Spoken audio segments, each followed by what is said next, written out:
Welcome back What to is me. Sunny doing? I get the feeling she's okay. Hiding, I've always interpreted it. The game won't tell you, but I've always interpreted that she's very afraid that Snake and Otacon won't come back from this. Good job, Snake. I mean, she's safe in the she's safe in the she's safe in the Nomad, of course, so she'll be fine. But obviously, she's afraid that both her papas won't come back home. That's actually a thing that I didn't pay too much attention until I started thinking about it. I'm surprised that, considering this type of story, we didn't really had a sequence in which Liquid actually, targeted, the Nomad instead, and we had to defend it in some capacity. There's actually a reason for that. Go on. Well, I can't say that reason because it would be spoiler. Oh, okay, I think I get what you're saying, but it still feels a bit surprising because MGS5 will have something similar to what I'm describing. I'm just saying in generic terms to not spoil too much, but something similar to that.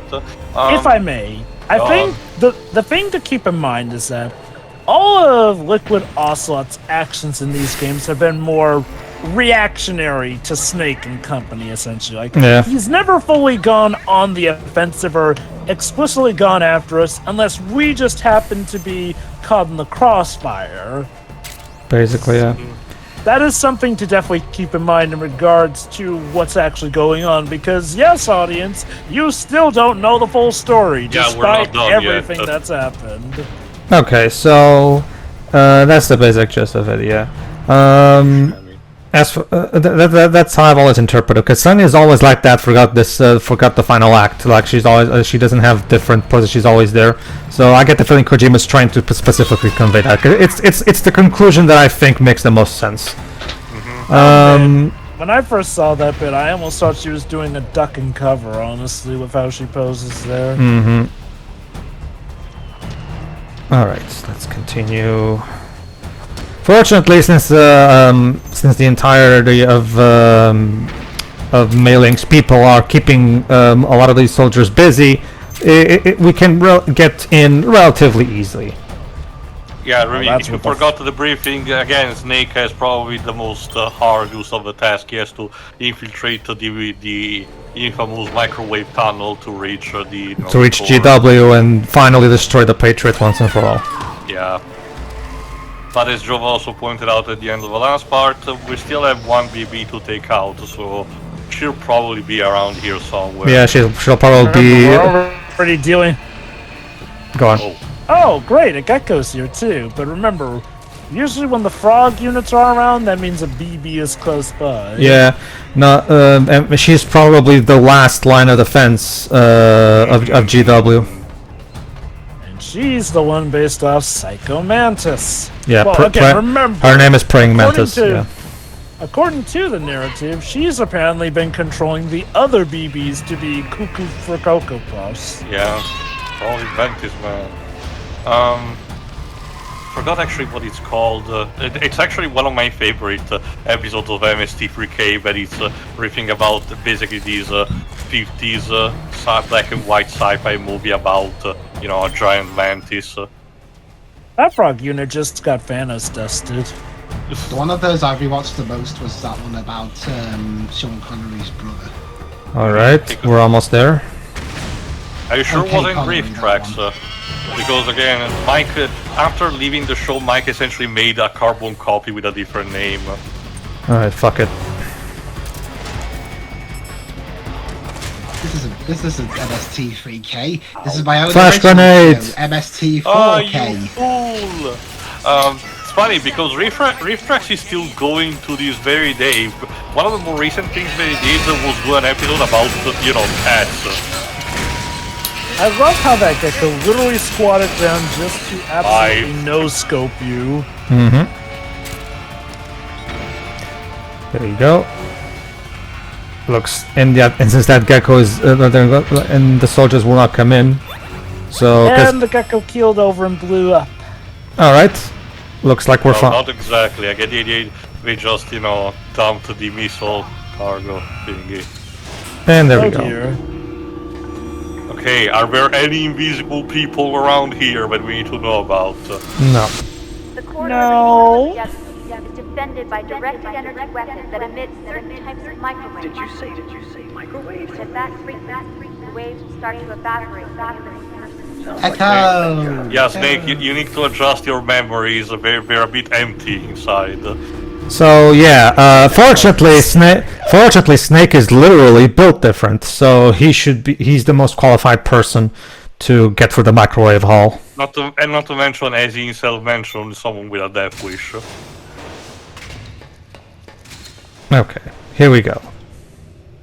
You know, the interior of the ship is starting to remind me the initial level of MGS2. Well, actually, Dwebs, he's gonna make a similar point to that later, but not now, later.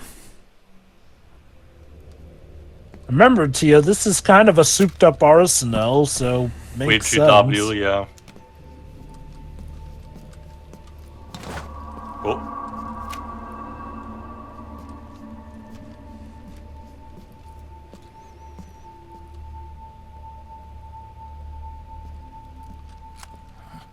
Meryl. Shit. Remember, she told us in the previous part that she got hit in the leg and she couldn't really walk. So More so that hold she on, landed awkwardly and hold on, sprained her hold on, ankle. Hold on. hold on. This sounds eerily familiar, though. Yeah.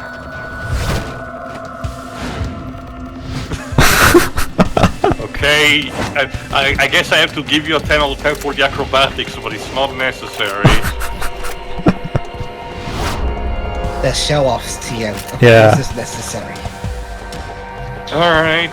I mean, what's the fun? What's the fun? I mean, what's the fun in being bad guys if you're not gonna be fun about it?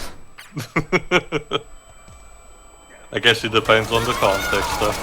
Okay, so now we have some soldiers to take down. They're relatively easy to take down. I mean, they're just regular soldiers, so I mean, should be smooth sailing from here, right? They're Absolutely. BB units. I wouldn't exactly call them regular, but yeah.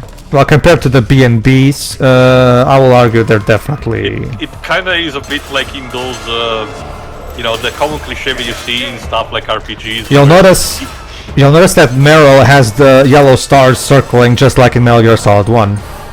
When you knock down someone. It's not technically for the time being an escort mission, so at the very least you don't have to care about her health. There you go. You saying, Tio? It's kinda like the cliche that in typical in stuff like RPGs, where, you know, even if you level up at max and you're at the end of the game, you know, if you piece up an early area, you will always get that bandit wants to steal your money, that is sure convinced he's gonna get you. Mm-hmm. Basically. This way, titles like Gothic manages to, you know, work out for the better in terms of this kind of immersion, because they balance things out so the scenario can still be fairly realistic even if you're overpowered. But yeah, once again, you'll notice that some of these soldiers are literally bursting into flames and turning to dust. That's odd now. To be fair, it's kind of similar to how the unit from 2 had, you know, the special cyanide pills that make them explode. Mm-hmm. Yeah, but keep in mind, it's happening randomly. Why doesn't it happen to all of them? So some people prefer cremation than burial. I don't know what to tell you. Alright. Or it might be a hint at something. So the basic idea is that we have to protect Meryl, because as you saw from the stars under her head, Meryl is just knocked out, she's not dead. But we have to protect her from the troops. So, are we done? Any more frogs we should be knowing about? And here we go.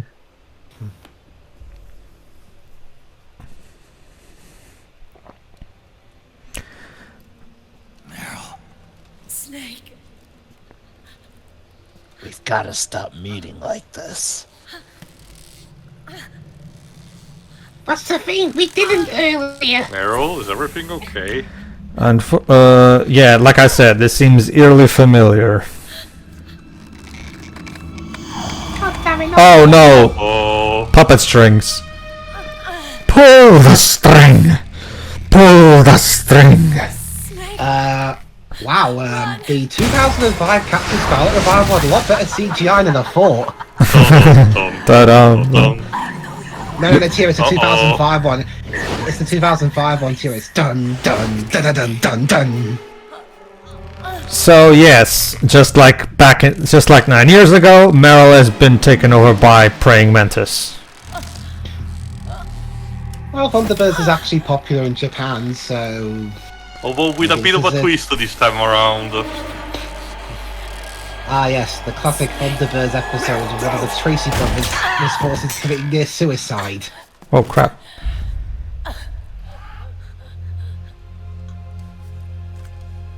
Oh hey. Good job, Johnny.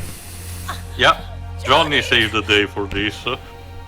With an anti-tank rifle. Yeah, he's gonna say it later. He got it from Draben. Which is love cannon. And there you go. See those ones with the blue flame? Very good. Very good, Johnny. Very good.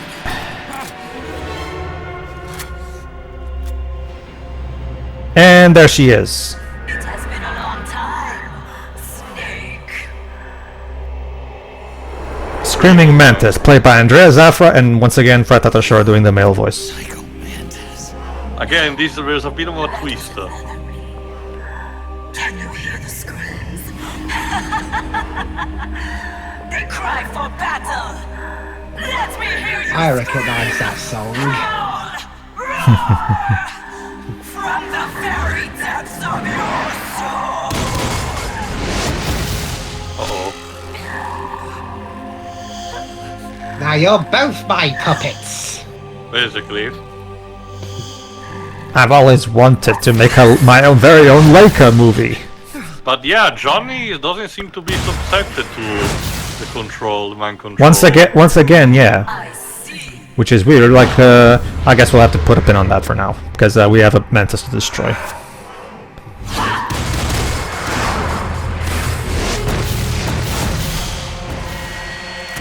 Well, fudge. I'm alive again. Sort of. More like Ashen. I'm alive, you fool. I lived, bitch. Alright, so here we go once again. So just like 9 years ago, we have two health bars to handle, both Screaming Mantis' health bar and Meryl's health bar. So we have to try our best to keep Meryl alive while also defeating Screaming Mantis. Hopefully this time around, we don't have to plug it. Oh, Oh god damn it. Hideo again Hideo! Trying to play the video game. God damn it, Hideo! I told you. God damn it, Hideo! We told you to stop that shit 9 years ago. Hey, Hideo, this is 2008. Who was using analog TV at this point? A lot of people in Europe would, I can tell you that, because we especially in my country, we needed a long time to catch up. You also noticed that. Yeah, Sorry. around this time it was being shut down around here. For your sake, Shira, in the original MGS1, it just said Hideo, whereas in that one it said Hideo 2. It's clever. Cute. Again, hopefully we don't have to switch the controller port this time around. Younger Jota, I beg your pardon. Well, that's what she does, right? Alright, let's see. Hopefully, Screaming Mantis will not mess with the game any further than just doing the Hideo thing. Let's try to take down our puppets. Switch the controller settings. Surprisingly, Dibs, there is no requirement to switch controllers on this one.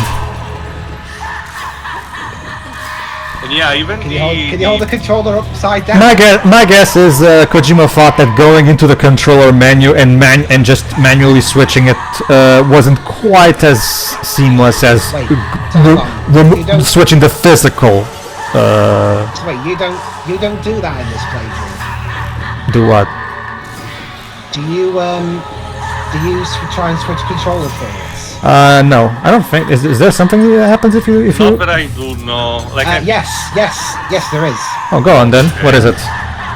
Basically, if you go into the PS3's boot screen and try and not boot screen, you know what I mean? Yeah, you know. You press the PlayStation button when you try and switch the controller port to like controller 2 in the settings, Snake can't move, and they play a cutscene in the codec where Snake is talking to Otacon and they can't move, and they basically saying that that's not going to work here.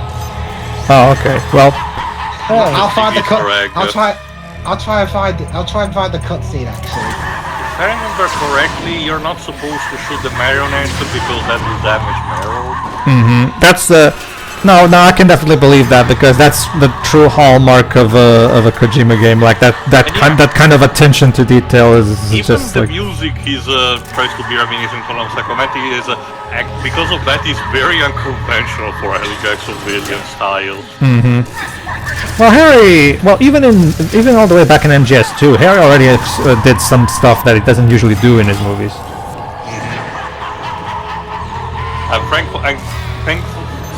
I'm thankfully more, grateful by the fact that because this was developed for the PS3, they didn't implement it like I move your controller gag, but using the 6 axis in some capacity. I just know that if they had the opportunity, they probably would have done it. Imagine. No, Do you notice that Snake himself has some strings on him? knowing Kojima, he probably thought of a unique, clever way of implementing it in some kind of boss battle, probably. But eventually, somewhere along the line, he probably realized that it didn't work nearly as well as he thought he would, so he decided to just can it. But no, I am like 90% sure that at some point Kojima thought, okay, what kind of weird, quirky thing can I do with the 6-axis? Yeah, as there you go. Otakun said that you're supposed to, if I recall correctly, stab yourself with the syringe. Well, there you go. Well, there's not much point in looking at the cutscene because it was already told us what it is. Basically, everybody search for Metal Gear Solid 4 Screaming Mantis' weaknesses, and you should be able to find it. Oh, there you go. Oh shit. Yep. Okay, so here's the basic strategy. You don't shoot Mantis, you shoot her puppet dolls. And yes, one of her dolls' name is Sorrow. It's the one on the right with the hood.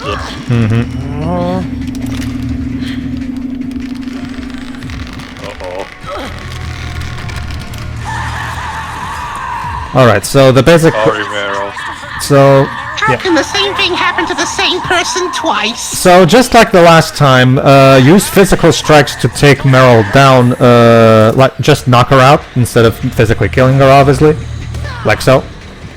Sorry, Meryl, but...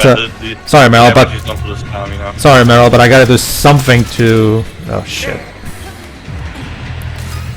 As long as you... as long as you just do physical attacks, you should be fine, because physical attacks don't actually damage her life bar. They just damage her sight gauge. And there you go, you can also... I just try to tranquilize her with my tranquilizer pistol, but unfortunately... Screaming Mantis is way better at this than Psycho Mantis was. So... Doesn't work as... doesn't work as... next generation nanomachines. Although if I remember correctly... without saying too much, because later in different games we will learn actually the origin story of Psycho Mantis. Psycho Mantis' power are genuine and not dictated by nanomachines. Alright. Again, supernatural still exists in some capacity in the franchise. Let me explain what the strategy is. Remember, Screaming Mantis controls you thanks to your nanomachines. What do? You use the same syringe we used on Vamp to temporarily remove our very own nanomachines, and that way we'll be uncontrollable. Works for us because it's temporary. Alright. And remember, unlike the other soldiers, like we've established various times, Snake is a very experienced veteran soldier from the old times, before nanomachines were a thing, so he doesn't give a shit about fighting without nanomachines. So...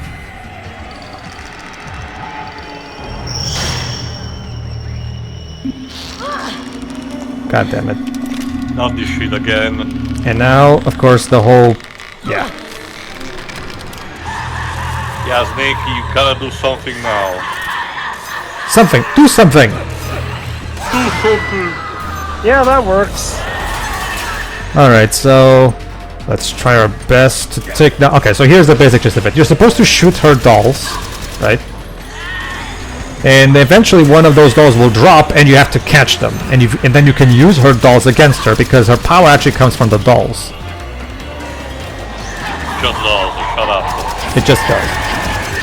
Well, Tail. It's kind of like what they did with Sabrina in the anime, in the Pokemon anime, right? Like where she has a doll.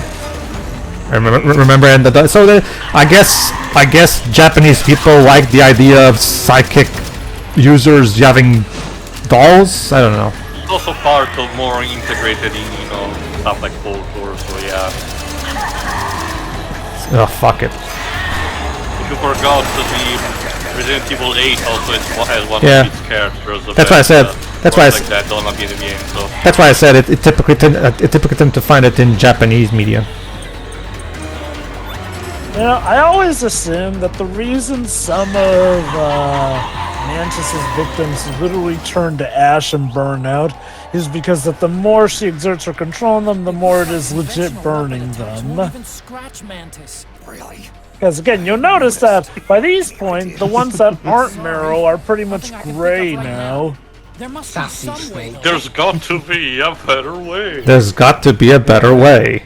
Are you tired of being? Are you tired of being attacked by a psychic soldier that controls your nanomachines? To be fair, that would be an ideal commercial, from the ones that we saw at the beginning.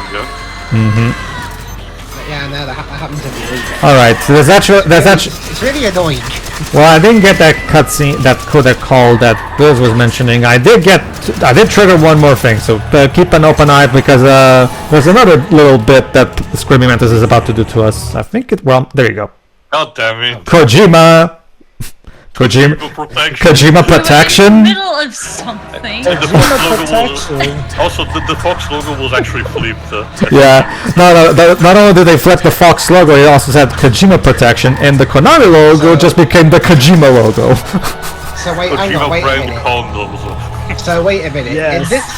Wait a minute. In this parallel universe where Konami's called Kojima, does that mean Hideo Kojima actually took over Bomberman in this alternate universe? Sure, why not? I guess there is a parallel universe where that happened. Well, actually, that would make sense if Bomberman takes place in the same universe as Metal Gear, because according to the credits of the Metal Gear franchise, the credits of the games, the god of the Metal Gear universe is voiced by Kojima. Because if you look at the credits of this game, it says there, voice of God, Hideo Kojima. So Kojima plays himself, as in the god of the Metal Gear universe. I mean, he created it, so.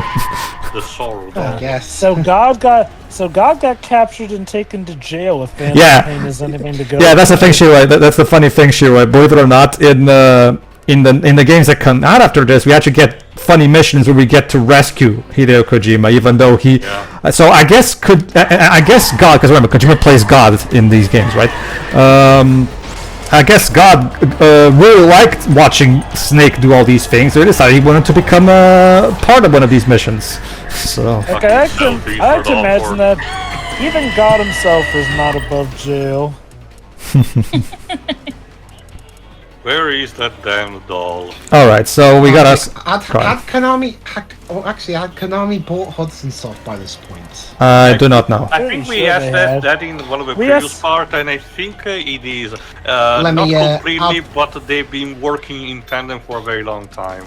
Okay. Recall this that they had purchased them as early as the early 2000s, but the process of them fully owning it was a gradual one. 2011.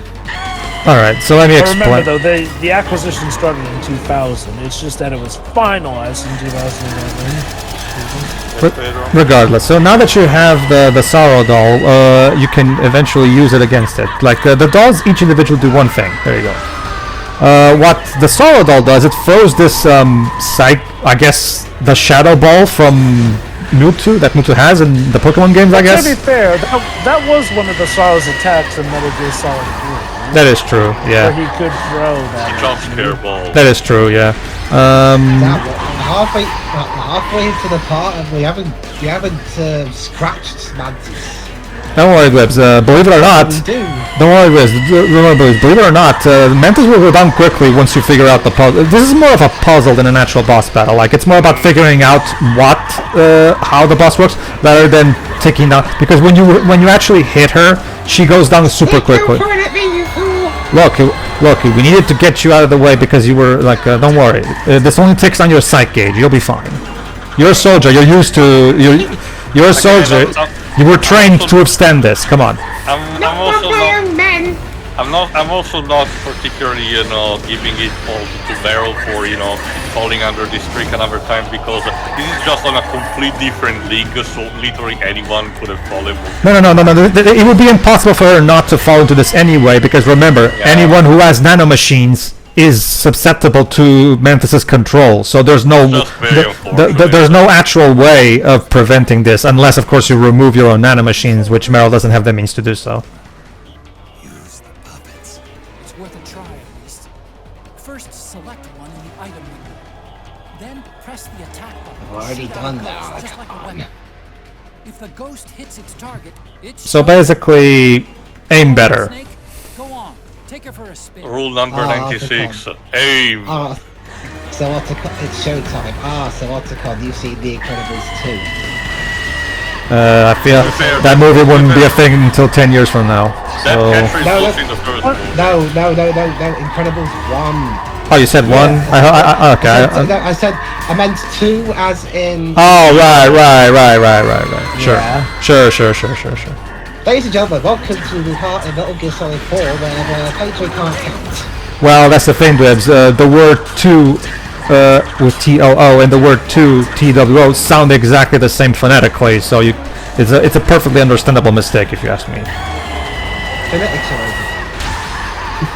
I mean, I guess it's a better way of having a word meaning multiple things than what in Japanese the number 4 is. Alright, so let's try to take down the other doll. Yeah. There you go! Got it! No, my doll! Alright, now we got both dolls. The Mantis doll. This puppet held by the extreme Mantis in her right hand is a sinister aura that ensnares the very will of the living. Whoa. Is that what Konami used in the mid-2010s? She's teleporting the same way of Ganon in The Legend of Zelda cartoon. Maybe that's just it, Dibs. The 2020s president of Konami was actually Screaming Mantis. Of course. The one that people were horrified working there. Yeah. I Alright. think it's in the weapon selection. That's a thing too. One of them is in the item section. Okay, never mind. There are actually. Yeah, both of them are there. Alright, so the Mantis doll. This one can literally release ghosts. Alright, Dibs, now check this out. Give it a try. Doesn't work for those. I get the idea it might work only for Mantis. Alright then. Try the Sorrow doll. Just did. Alright. Where art thou? There she is. Check this out. Check this. Check. Check this out. Oh, and here we go, Dibs. Now I can control her. There you go. See, Dibs? With the 6 axis. There you go. Tio's favorite. Well, that's the thing too. Honestly, as I just demonstrated, it works just fine. Could be worse, yeah. There you go. See, Dibs, we actually take down our health very quickly when we actually get to it, so. I mentioned the 6 axis earlier. I also did, yeah. That is true. I forgot about this bit. Yeah. That's the thing too. Like, all you really have to do is shake it. Don't worry, it's fine. Alright, now pay attention, Shira, since I know this was one of your favorite moments in MGS1.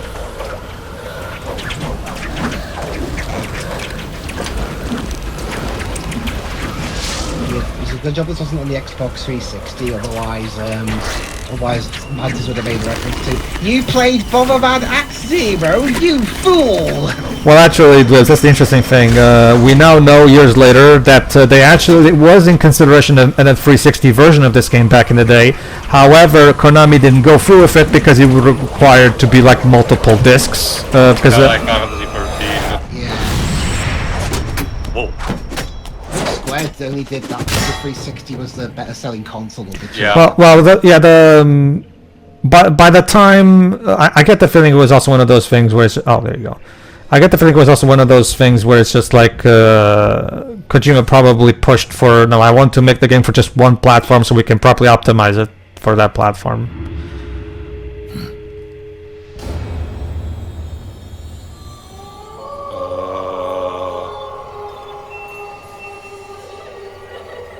You know, the yellow on her outfit makes her look like Wolverine. Seems to be a shifting between yellow, brown, and green. Ow, ow, ow. Ow, ow, ow, ow. I love how the puppet strings on her outfit are still defying gravity. It shows that something is up. There are strings on me, but they don't work. I'm actually surprised that there's not like a Pinocchio joke in any of these bits. How would you work the nose into... Dibs, if Death Stranding can literally say that Sam is Mario, why not? I mean... How'd that go for about Nintendo kicking up a fuss? Hey, lady, I appreciate the fact that you're probably trying to, you know, gain control once again, but you're tripping and falling multiple times with serious injuries, so maybe you should stop. Mm-hmm. Also, it's more funny when you do that.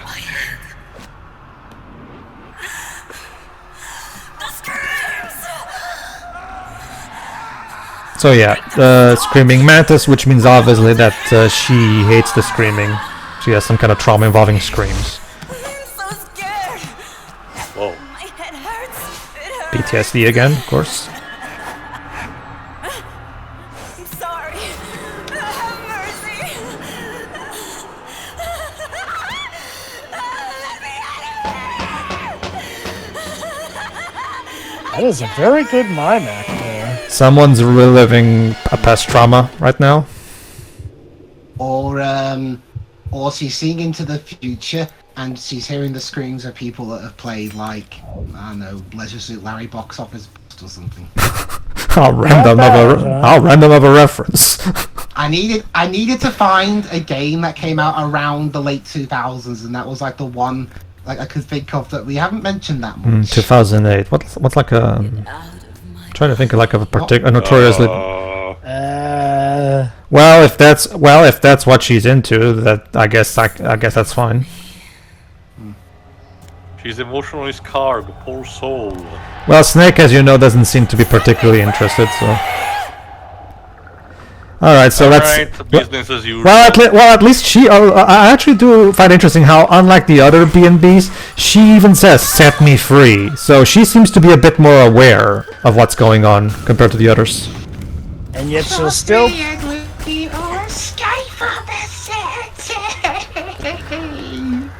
One thing. Don't worry, Teo. She's around. Also, the area is becoming. Oh no, we're being dying of grayscale more and more.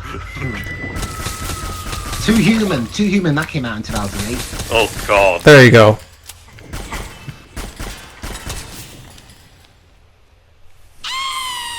Spore. All right, Sharon. Now check this out because there's actually one particular difference between this B&B and the others.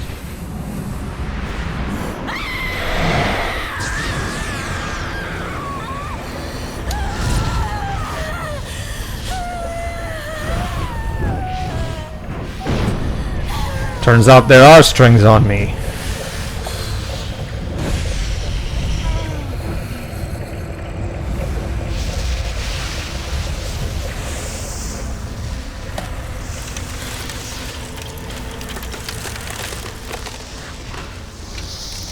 And there it is, the fetal position, of course.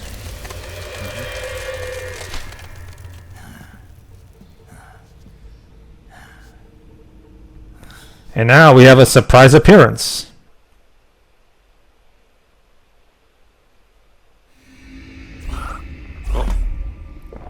Yep. That's her armor. But you may have noticed that armor resembles something. And hold on. Wait a minute. Wait a minute, I remember that voice. Psycho Mantis from MGS1 1998. He's back, ladies and gentlemen. Cue the Full House theme with the clapping. What kind of weird shit do we have to do this time? Well, let's see. So, So yeah, about Oh, Screaming hold on. Mantis. He's gonna read our personality. Hold on.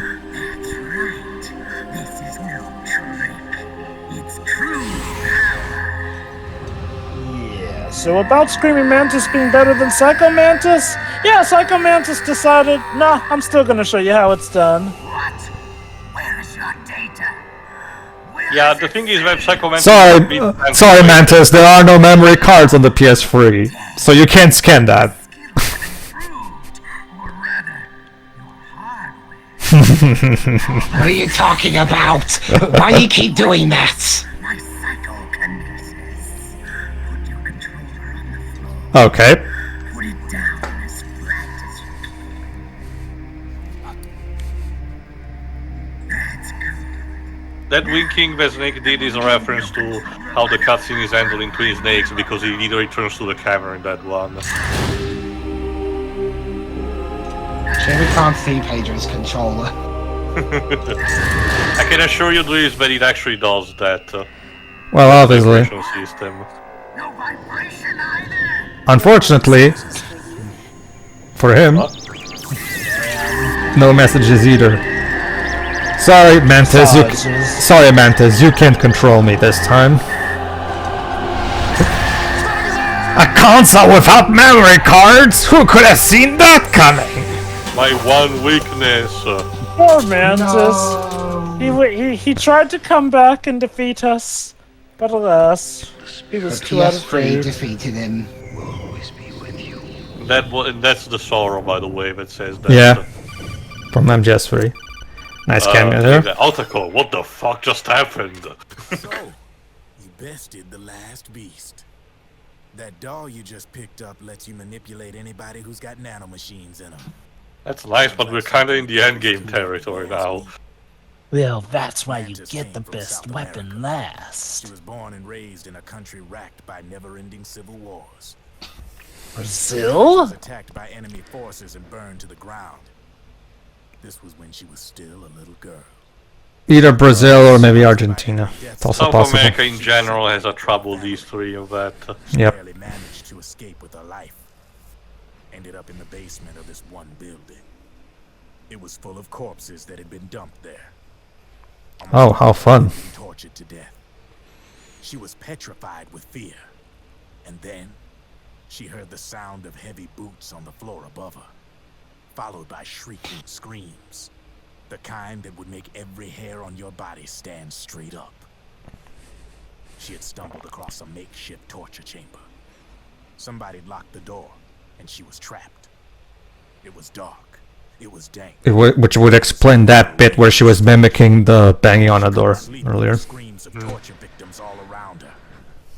All she could do was sit curled up. And because, keep in mind also, since it was a case where she couldn't even see them, her imagination obviously magnified the whatever scream she heard. Yep. Filthy water pooled up on the floor, but there was no food. Eesh. Being trapped in that kind of place, half crazy from hunger, did a serious number on her mind. Ah, you No think? female mantises eat their mates. The screams went on day and night. She covered her ears, but it didn't help. And then she was saved by a little black mantis that taught her how to block out the screams, how to plug up her inner ears. What the hell are you talking about? I'm saying, Snake, that when she couldn't stand the hunger any longer, she started feeding on the corpses. But only the male. Cannibalism She didn't realize of a what gender was doing. variety. In her mind, it was a female mantis devouring. And that was her mates. coping mechanism. It was like one big twisted waking dream. There was no mantis, And of if course. that ghosting is to be It's all a implied, it hallucination. seems that she was being possessed by the original Psycho Mantis. Created inside. Her unstable mind was what made her so vulnerable. Later, they ripped out what was left of her psyche with drugs and hypnosis and implanted the persona of Psycho Mantis. It wasn't her will that controlled the B&Bs. It was Psycho Mantis, half assimilated into her soul, pulling the strings. Yeah, they used some fancy techno babble for it, but let's be honest, that was Psycho Mantis's ghost. She survived several weeks down in that hellhole and finally got back to the surface. But the scream Because somebody really wanted to clone Psycho Mantis for some reason. Well, Jova, this is still less. If we can have a comic where someone makes 2 clones of Hitler, I mean, I don't see why we can't have this in a story too. That's still dumb. Oh, it is dumb, but Like, okay. hey, Steve, you want to clone Hitler? No, I got a better idea. Why don't we make 2 of them? You know, the main problem is they're literally just twin clones of Hitler in the apocalypse. Like, they don't have special powers. Sure, yeah, they make these weird experiments, but that's something any evil villain could do. Like, it's not just that it's twin clones of Hitler, it's that it's 2 useless twin clones of Hitler. And yes, and believe it or not, Shiroi, even though this is a story about Superman fighting twin clones of Hitler, they still somehow managed to make it boring, believe it or not. I know, right? That I don't even know how you do that. It's Superman fighting twin clones of Hitler, and you somehow managed to make that boring. Alright, is Meryl right? Where's Johnny? That's a good question, actually. Oh, more frogs. Great. Weird! The BB units should be all taken out. Well, remember, there's still we have to still take down GW. Right. I guess now without Psycho Mantis, it's the There you go. So basically, Meryl will stay here so that she can cover for us, so we can go and take down Go on GW. without me. This time, I'll protect you. Go. Destroy DW while there's still time. While I'm still alive. Meryl.